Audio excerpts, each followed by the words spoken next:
নবীকে নবী মানলে হবে না, নবীকে শুধু নবী মানলে হবে না, নবীর যত গুণ আছে সমস্ত গুণের সাথে নবীকে মানতে হবে। আল্লাহকে শুধু মানলে হবে না, আল্লাহর যত গুণ আছে গুণের সাথে তাকে মানতে হবে। কোরআনকে শুধু আল্লাহর কিতাব মানলে হবে না, কোরআনের যত আয়াত আছে সমস্ত আয়াতকে মানতে হবে। ধরে নেন, মাসালার আগে বোঝার চেষ্টা করেন আমাদের গলত কোন জায়গায়, আমাদের সমস্যাই আমরা জানি না। এক ব্যক্তি কোরআন মানে, আচ্ছা কোরআন কয় পারা, কয় সূরা?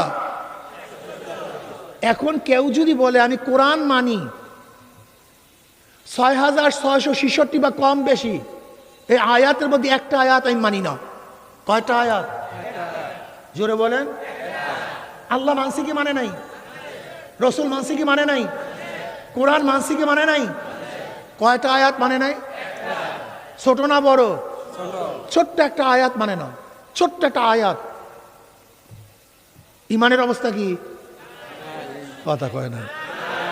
হ্যাঁ, নামাজ পড়ে কিন্তু, রোজা রাখে,